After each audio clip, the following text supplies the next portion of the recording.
My name is Purge and I approve the content in this video.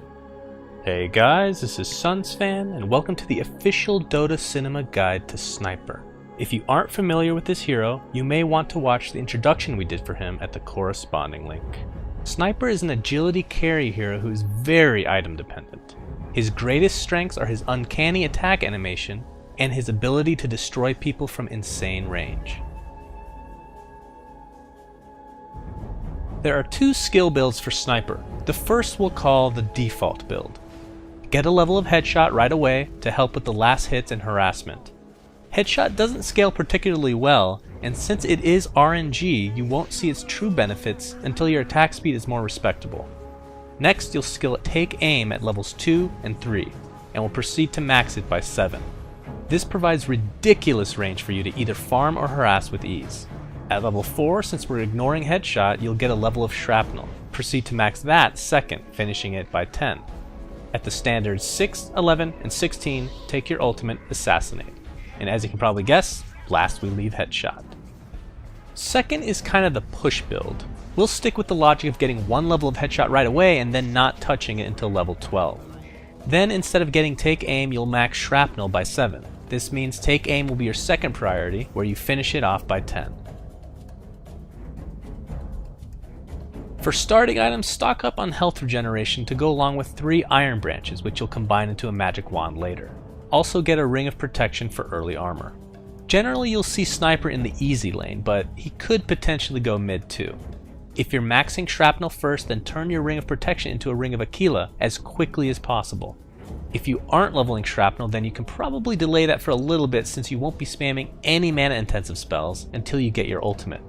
As a result, get regular boots as fast as possible for survivability.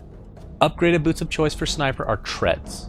They provide some much needed HP, and of course the attack speed will work well throughout the game, considering that's kind of the name of the game with Sniper. You may notice while playing Sniper that although he has ridiculous range and attack animation, as a trade-off he is extremely squishy. Because of this, you have to think carefully about your items. The first core item would be a Manta. It gives great stats, good damage, and a little bit of extra survivability with your illusions. After that, a BKB is almost always the correct choice. Since you're squishy and by this time dealing some decent damage, you'll be the prime choice for any heavy magical spells. After this, things start to branch out a bit. Some people like to get a Helm of the Dominator, which is a great way to get a little lifesteal, and also gives you the opportunity to stack camps. Plus, you could potentially turn that into a Satanic once you're looking for luxury items. If you're trying to outcarry an evasion hero, get an MKB. If you're looking for some physical survivability, then get Butterfly. A Daedalus is also an amazing DPS item which works really well with Manta illusions. Even items such as Mjolnir and Desolator have been known to be effective in certain games on Sniper.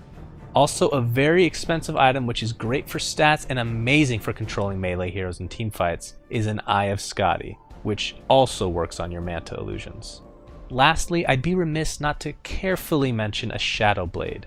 It's really not that good on Sniper, but sometimes survivability is very tough to come by early on. If you're gonna get it first or don't get it at all. Sniper is kind of a forgotten hero of sorts. He's a little bit boring, very squishy, and unfortunately one of the most item dependent heroes in the game. He definitely has quite a few drawbacks, but if used correctly, he can snowball out of control as one of the hardest carries in the game. As we touched on earlier, the later the game goes, the better headshot gets. Forget about the extra damage it deals, but as the game goes on, your attack speed is going to get faster thanks to not only your item pickups, but the fact that you're an agility hero. As a result, the mini stun becomes one of the most annoying things to go against. You know that annoying thing that happens every time you attack a hero in lane, where the creeps all come attack you in some limbo line of death? Well, you don't really have to worry about that with Take Aim leveled. It allows you to outrange both creep aggro and towers. Positioning in fights is very key late game though, so please do not take your extra range for granted. Shrapnel is a decent slow and DPSer for team fights, but is more useful for pushing. It'll kill creeps nicely and deal 30% of its overall damage to towers. So this plus Take Aim will allow you to solo towers pretty easily. That is until the enemies actually notice you and they come kill your squishy ass. Also, if you max this skill early enough, you can ask your teammates to stack camps for you, since it'll decimate them without trouble. When looking at Sniper's ultimate, you may wonder how is it possible to have an ulti that deals over 600 damage with such a short cooldown and ridiculous range, and not be overpowered? Well, obviously there's the windup, but more importantly he has no combo move. If you take Lina as an example, she can stun, then wave, and then ulti your face, while Sniper can basically just stand there and auto attack. Don't get me wrong, Assassinate is very good, but in its own way. You typically use it to spam harass or after an engagement where you're just picking off a straggler. In some situations you can use it at very long range to cancel a BK bead unit who is channeling something very important. We talked about what to do after a fight, meaning taking out fleeing enemies, but what do you do during a fight? Well, keep it at a distance if possible, choose your target wisely, and just right click.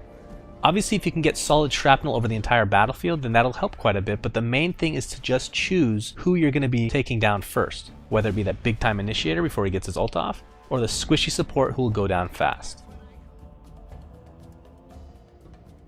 Sniper isn't much of a renegade. He likes safe lanes. Thus, you should lane him with a reliable partner. Somebody like Vengeful Spirit, Crystal Maiden, or Venomancer would match up with him nicely. If you've maxed Shrapnel early, then Shadow Demon could be a viable partner, although we do feel that Sniper isn't served too well in the most aggressive of lanes, so tread lightly. To put it simply, the list of heroes that Sniper should stay away from is quite long. We'll keep it short and say those with high burst damage. Some examples would include Lion, Queen of Pain, Lina, and Nyx Assassin. Thanks for watching, and please remember to subscribe to our YouTube. Also, a big thanks to FlawlezZ and Purge for their help in writing this guide. You can check out their awesome channels in the video description.